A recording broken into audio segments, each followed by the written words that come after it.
Rasti i zhdukjes së Bleona Matës, një nga plagët më të rënda të pasbardhura të shoqërisë shqiptare, ka marrë një kthes tronditëse.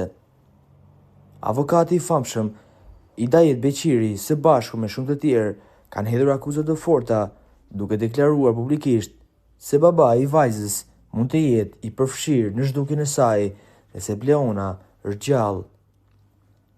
Gjatë një interviste, Beqiri u shpreh se qëndrimi i atit ndër vite ka qenë i ftohtë dhe indiferent, duke ngritur dyshime serioze për rolin e tij në këtë ngjarje të errët.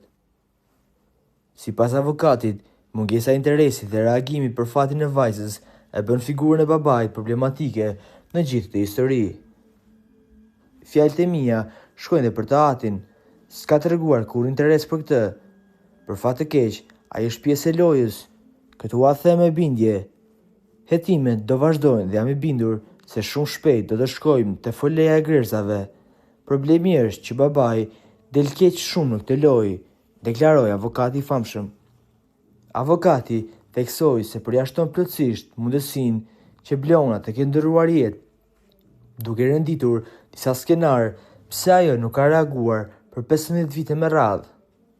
Ai foli për trauma të rënda psikologjike, frikë ekstreme dhe madje edhe përdorim të medikamenteve që mund të fshin kujtesën. Për mua është gjallë, po çdo gjë ndodh në këtë vend. Kemi parë dhe filma. Tani vajza është 21 vjeçe, si ka mundësi të mos i dërgoj asnjë fjalë nënës së saj? Në atë moshë që ka qenë, trysnia dhe frika që ka përjetuar mund t'i ketë eliminuar pjesë të kujtesës. Mos të harrojmë dhe përdorimin e medikamenteve që heqin kujtesën. Kjo është një enik në kuptimin e parë të fjalës. Nuk ka shpjegim që ajo të mos reagonte. Duhet të reagonte patjetër, u shpreh ai. Avokati hodhi poshtë çdo version tjetër të tij që është shpërndarë për të mjegulluar të vërtetën, duke i quajtur për rralla pretendimet se vajza mund të jetë vrarë nga kafshë apo se trupi i saj nuk do të gjendej kurrë.